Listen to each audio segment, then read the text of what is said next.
Most people lose the battle for their life before they even get out of bed, not because of bad luck, not because of a lack of talent, not because the world is set against them. They lose because of what happens inside their mind during the first hour of every single morning. I spent more than 20 years studying the wealthiest and most accomplished individuals this country has ever produced. I sat with Andrew Carnegie. I studied the habits of Henry Ford, Thomas Edison, and dozens of others who built vast fortunes from almost nothing. And I can tell you with absolute certainty, they all had one thing in common. It was not their education. It was not their family connections. It was not even their intelligence. It was how they used the morning hours to shape the way they think. And here is what most people never consider. The way you start your morning does not simply affect your mood. It sets the direction of your subconscious mind. It tells that deeper part of you what to focus on, what to believe, and what to pursue. Get this wrong, and you will spend the rest of the day reacting to life instead of creating it. Get this right, and you will begin thinking the way the truly wealthy think. I want to walk you through a morning routine that does not merely make you feel better about yourself. It transforms the very way your mind operates. These are principles drawn from a lifetime of studying success. And by the end of this lesson, you will understand exactly why most people remain stuck and what you can do starting tomorrow morning to begin developing what I call millionaire thinking. But first, you need to understand something that most people get completely wrong about morning routines, and it has nothing to do with waking up early. The world is full of advice about morning habits. Wake up at 5, exercise immediately, follow this routine or that routine, and some of those suggestions may be useful. But here is the real problem. Most people treat their morning like a checklist. They go through the motions, they follow the steps, and then they wonder why their life has not changed. Nothing changes because they are working on the outside while ignoring the inside. They are changing their actions without changing their thinking. And I have said this many times before because it is the foundation of everything I teach. Wealth does not start in your bank account. It starts in your mind. Every fortune ever built began as a single thought in someone's head. Every business, every invention, every great achievement started the same way. Someone thought differently than the people around them. And then they had the courage to act on that thought. Andrew Carnegie arrived in this country as a poor immigrant boy from Scotland. He had no money, no formal education, no advantages of any kind. He worked in a cotton factory as a child, earning pennies. But he had something far more valuable than any of those things. He had a way of thinking that most people never develop. And he cultivated that thinking deliberately, carefully, every single day, beginning with how he started his mornings. By the time I sat across from him and he commissioned me to study the principles of success, he was the richest man in the world, and he told me plainly that his fortune began not in the steel mills, but in the habits of his own mind. So the real question is not what should you do in the morning. The real question is what should you think in the morning, because once you control your thinking, your actions follow naturally. And once your actions align with a definite purpose, the results take care of themselves. I have spent a lifetime proving this to be true. Let me show you how this works, step by step. The first principle is one that most people have never even considered, and it may be the most important lesson you hear all year. When you first wake up, your mind is in a very particular state. It is open, it is impressionable. The conscious mind, that critical, questioning part of you that doubts and analyzes everything during the day, has not yet taken its full hold. In those first quiet minutes after you open your eyes, the door to your subconscious mind is standing wide open. Whatever you allow to pass through that door during those minutes goes straight to the deepest part of your being. It bypasses your doubts. It bypasses your fears. It reaches the very place where your beliefs, your habits, and your character are formed. Now consider what most people do with those precious minutes. They reach for their telephone. They read about problems and disasters. They fill their mind with the trivial concerns and petty opinions of strangers. They immediately surrender the most powerful part of their day to the outside world. And just like that, before they have even risen from bed, they have given their subconscious mind its instructions for the day. But those instructions are fear, comparison, anxiety, and distraction. They have handed the steering wheel of their own mind to forces that care nothing about their success. Every wealthy person I ever studied did the opposite. They guarded those first minutes the way a wise man guards his most valuable possession. They were extremely deliberate about what entered their mind before the day began, because they understood, either through instinct or through discipline, that those early moments set the course for everything that follows. Here is your first practical step. For the first 15 to 30 minutes after you wake, do not reach for any outside distraction. Do not read the news. Do not look at what other people are doing with their lives. Instead, feed your mind something that moves you toward the person you intend to become. Read something that expands your thinking. Sit in silence and direct your own thoughts. Give your subconscious mind its instructions before the world tries to give them for you. This is not a small thing. This one habit practiced with consistency will change the course of your life, because you are not merely avoiding distractions. You are seizing control of the most powerful force you possess, your own mind, at the exact moment when it is most ready to receive your command. But there is something even more important, and this is where most people begin to see why they have been stuck for so long. The second principle is one I have taught for decades, and I have watched it produce results that most people would consider miraculous. It is the practice of using your imagination, not for idle daydreaming, but for a very specific and deliberate purpose. Every morning, before the noise of the world reaches you, close your eyes and see your goal as if it has already been achieved, not as a vague hope, not as something you wish for. See it with such clarity and such vividness that your mind cannot tell the difference between the picture you are holding and the reality you are living.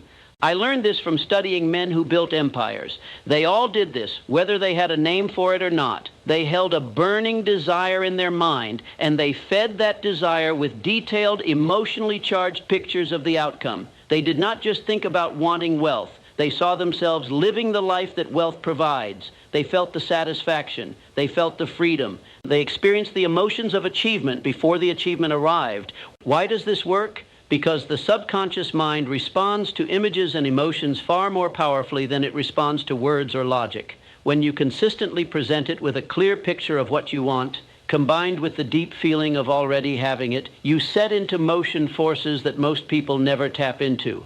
Your mind begins to work on the problem even when you are not consciously thinking about it. Ideas come to you. You notice opportunities that were always there, but that you had been blind to. People and circumstances begin to arrange themselves in ways that move you toward your goal. I once knew a young man named Edwin Barnes who arrived at Thomas Edison's laboratory with nothing but a burning desire to become Edison's business partner. Not his employee, his partner. Most people would have called that foolish. He had no money, no reputation, no experience that qualified him for such a position. But he held that picture in his mind with such intensity, such unshakable faith, that he was willing to sweep floors and do whatever was needed just to stay in Edison's presence. And in time, the opportunity presented itself. When it did, Barnes was ready because his mind had been prepared for it every single day. That is what the morning visualization does for you. It prepares your mind to recognize and seize the opportunity when it comes. And it always comes for the person whose mind is ready. But here is the part that most people miss, and it is absolutely critical. This practice only works when you attach strong emotion to the picture. A cold, detached image of your goal has no power. You must feel it. You must feel what it would be like to hold that check, to shake hands on that deal, to walk through the door of that home.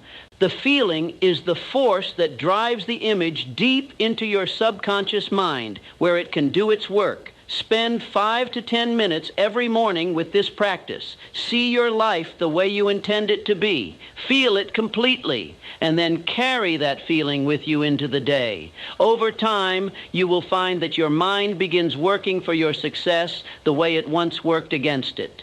Now we come to the third principle, and this one may surprise you, because it has nothing to do with ambition or hard work. It has to do with something most people avoid their entire lives.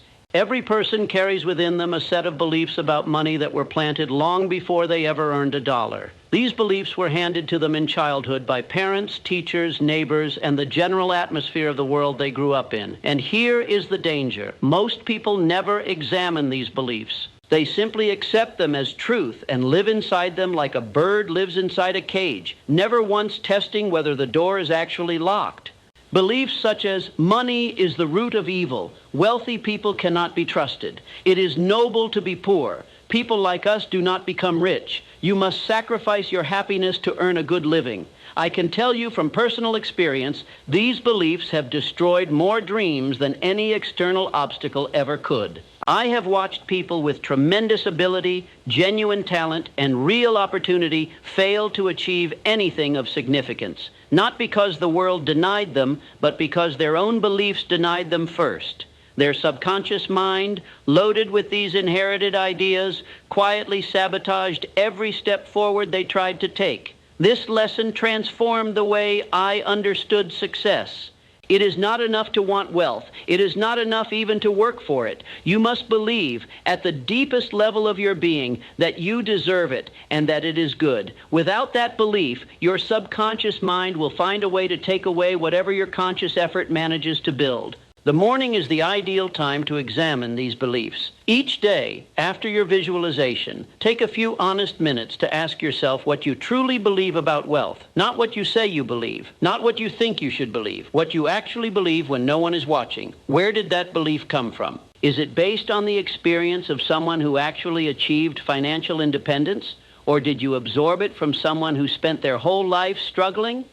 Most people discover something that shakes them. Their deepest convictions about money came from people who never had any. When you find a belief that is working against you, do not try to overpower it with empty words. Replace it with evidence. Look around you and find proof that the old belief is false. Find examples of honest, generous, principled men and women who have built great wealth. Find evidence that prosperity and goodness can walk hand in hand. Feed your mind this evidence until the old belief loses its grip and a new, empowering conviction takes its place. This is the work of faith, not blind faith, informed faith. The kind of faith that comes from deliberately choosing what you believe based on where you want to go, not where you have been. Stay with me, because the next principle is one of the most overlooked practices in all of success philosophy. And it is devastatingly simple. Every morning, before your day begins, write down your definite chief aim, not your 10 goals, not a long list of wishes, your one overriding most important purpose. Write it in the present tense, as though it has already been achieved, and write it by hand. There is a power in the physical act of writing that goes beyond what most people understand. When your hand moves across the page forming the words of your desire, you engage your whole being in the act of commitment. It is no longer just a thought floating through your mind. It is a declaration. It is an instruction given directly from your conscious will to your subconscious mind. But here is what makes this so extraordinarily powerful. You do not write it once and forget it.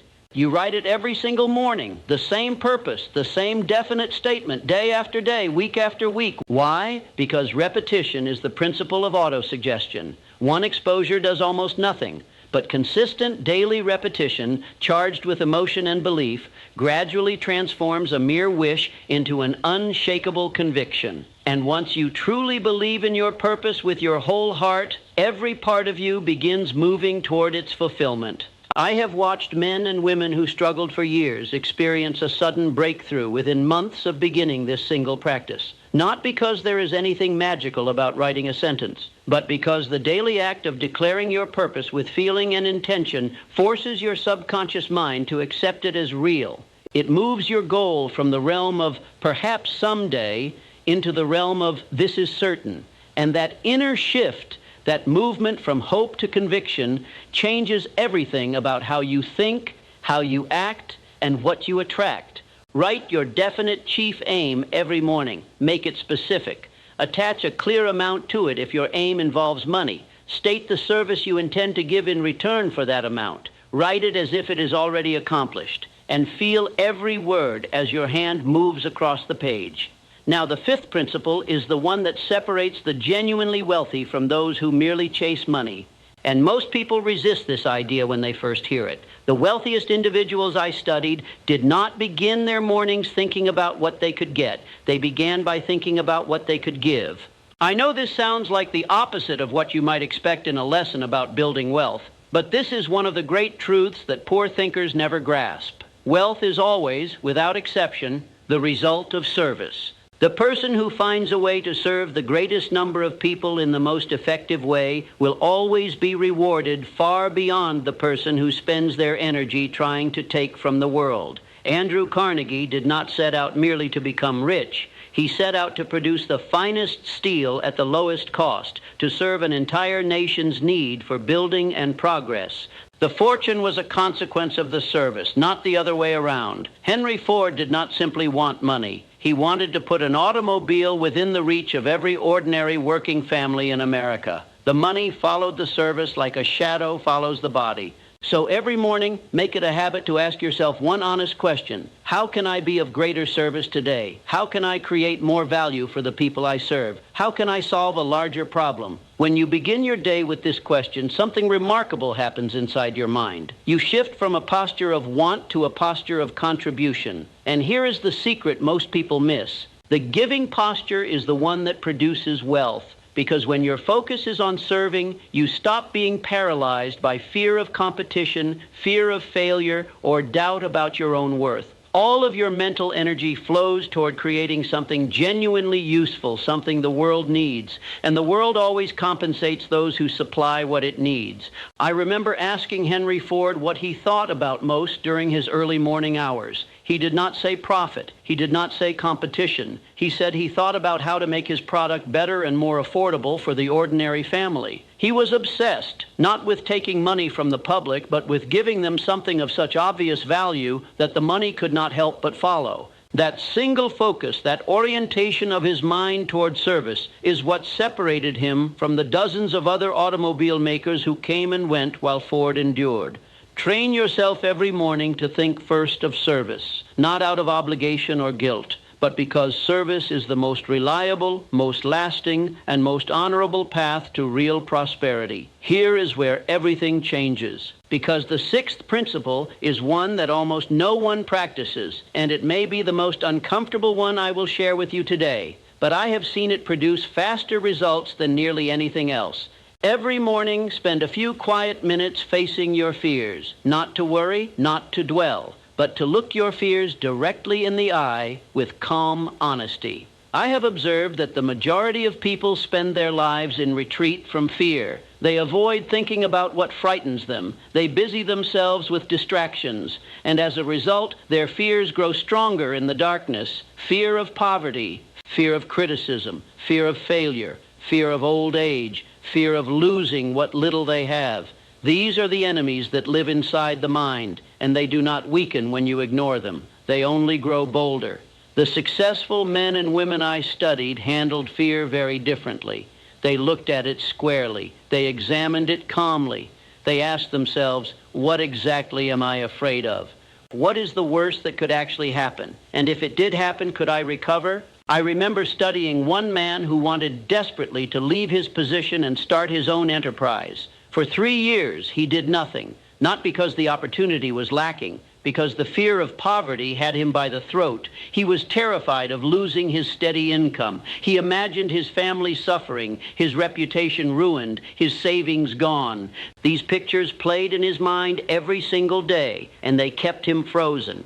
Then one morning, he did something he had never done before. He sat down and forced himself to write out the absolute worst thing that could happen if he failed. He wrote it all, every terrible possibility. And when he looked at the page, he realized something that changed his life. The worst case was survivable. Difficult, yes. Uncomfortable, certainly. But not the catastrophe he had been imagining for years. Within 6 months, he had started his business. Within 2 years, he had surpassed the income he had been so terrified of losing. That is the power of facing fear in the light. Nearly always, the thing we fear is far smaller than it appears in the shadows. Make this a part of your morning practice. Before you step into the day, identify the one fear that has been holding you back. Bring it out of hiding. Look at it honestly. Ask yourself what you would do if the worst possibility actually came to pass. Then make a simple plan for how you would handle it.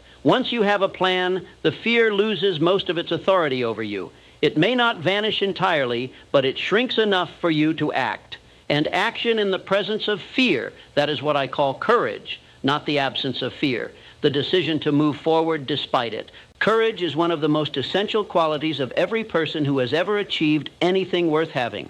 Build that courage every morning, and you will find there is very little in this world that can stop you.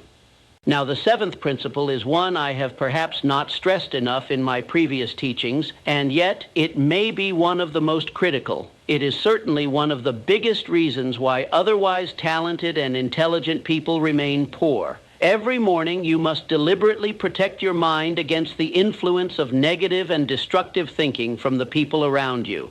This is the principle behind what I call the mastermind. You become inevitably a reflection of the minds you associate with most closely. This is not a theory. It is a law as reliable as gravity. If you spend your time among people who complain about money, who resent those who have it, who believe that success is a matter of luck or dishonesty, those ideas will find their way into your subconscious mind, no matter how disciplined you think you are. I watched this happen to men of great promise. They had the talent. They had the ideas, but they surrounded themselves with minds that pulled them downward. And over time, the gravity of that association proved stronger than their ambition. The morning is when you build your defense. Before you go out into the world, before you interact with anyone, fortify your mind with thoughts of purpose, achievement, faith, and possibility. Fill your mind so completely with these ideas that the small thinking of the world cannot find room to take root. This is why everything I have shared with you today, the guarding of your first minutes, the visualization, the examination of your beliefs, the writing of your purpose, all of it works together as a single system. These are not separate habits. They are the walls of a fortress that protects your most valuable possession, the quality of your thinking. Be honest with yourself about the people in your life.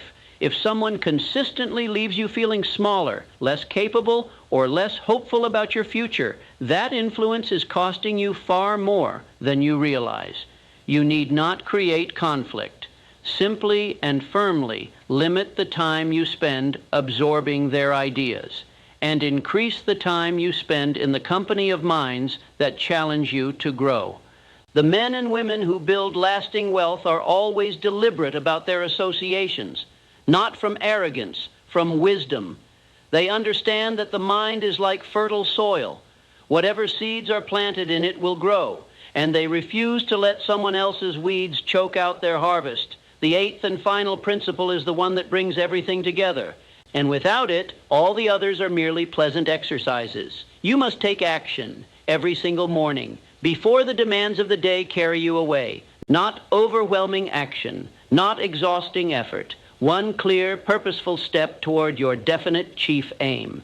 This is why the morning matters so greatly. In those early hours, your resolve is strongest. Your energy is at its peak. Your mind is unclouded by the 100 decisions and interruptions that will fill the hours ahead. As the day wears on, your will weakens, distractions multiply, and suddenly the day is over, and you have given all your effort to other people's purposes. The men I studied, the ones who built real, enduring fortunes, they never left their most important work for later in the day. They did it first, before anything else. They identified the single action that would move them closest to their chief aim, and they performed it with their best energy and their clearest thinking. Thomas Edison understood this as well as any man who ever lived. He did not wait for inspiration to find him in the afternoon. He went to his laboratory early and put his mind to work on the problem that mattered most. When he was developing the electric light, there were more than 10,000 failed experiments. 10,000. But every morning he rose and took one more step. He did not know which step would be the final one. He only knew that the next step had to be taken, and that it had to be taken with his freshest thinking and his strongest will. That is the habit of action, applied at the hour when it matters most. It need not be a grand gesture. It could be writing one page of a plan that has been forming in your mind, making a telephone call you have been putting off, sending a proposal, beginning a piece of work you have been afraid to start. Whatever it is, do it first. Because when you take action on your most important purpose before anything else, you build a momentum that carries you through the rest of the day. You prove to yourself that you are serious. And that proof, accumulated over weeks and months and years, becomes the foundation of an unshakable character. Most people spend their mornings in service to someone else's vision. They travel to someone else's place of business. They attend to someone else's priorities. They answer someone else's demands. And at the end of the day, nothing is left for their own purpose. I urge you to reverse that order. Give your definite chief aim the first and finest hours of your day. Give it your sharpest thinking and your strongest will. Everything else can follow, because everything else belongs to someone else's plan. Your plan, the one that will determine the entire course of your life, deserves to come first. Now let me share with you the final truth that holds all of these principles together. And I ask you to listen carefully, because without this understanding, nothing I have said today will produce lasting results. None of this works if you do it only once. The power of this morning practice is not in any single day. It is in persistence.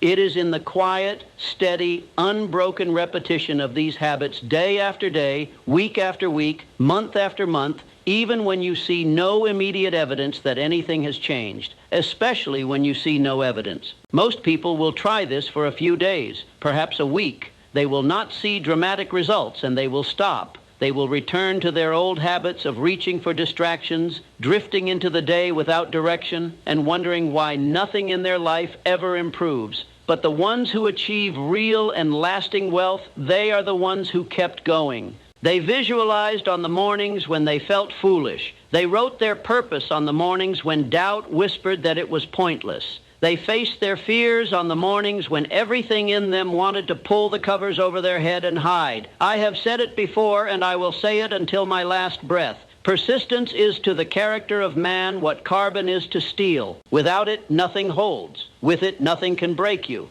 There is a passage in every person's journey, a stretch of road I call the dark mile, where everything inside you says to quit. The results have not come. The effort seems wasted. The voice of doubt is louder than the voice of faith. This is where most people turn back. And this is precisely where success is waiting, just on the other side of the impulse to give up. Every person I studied who achieved lasting wealth passed through this dark mile. And every single one of them will tell you the same thing. They won because they refused to stop. Your morning routine is your weapon against that darkness. It is the daily renewal of your purpose, your faith, your courage, and your resolve. And when the dark mile comes, and it will come, it is those accumulated mornings that will carry you through. The accumulation of these mornings, hundreds of them, then thousands, is what transforms a person from the inside out. You do not simply learn to think like a wealthy person. You become one. Your habits change. Your expectations change. Your entire character changes. You stop being a person who hopes for wealth and start being a person who creates it as naturally as breathing. And once that transformation takes hold, the outward results follow. They always do. Not through luck or accident, but because you have become the kind of person around whom success naturally gathers. You trained your mind to see possibility. You trained your will to act with purpose. You trained your faith to hold steady in the dark.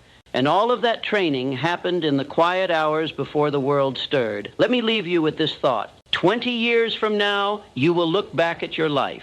And the distance between where you stand then and where you stand today will be determined by one thing. Not the opportunities that were offered to you, not the condition of the economy, not your age, your education, or the circumstances of your birth. It will be determined by how you used your mornings. Because every morning is a decision between designing your life with intention and drifting through it by accident, between commanding your subconscious mind toward a definite purpose and allowing the world to fill it with whatever it pleases, between thinking the way the great achievers think and thinking the way everyone else thinks. The routine I have shared with you today is not complicated. Guard your first waking minutes. See your goal with vivid imagination and deep feeling. Examine and replace the beliefs that hold you back. Write your definite chief aim by hand every morning with faith and emotion. Ask how you can be of greater service. Face your fears with honest courage. Choose your associations with care.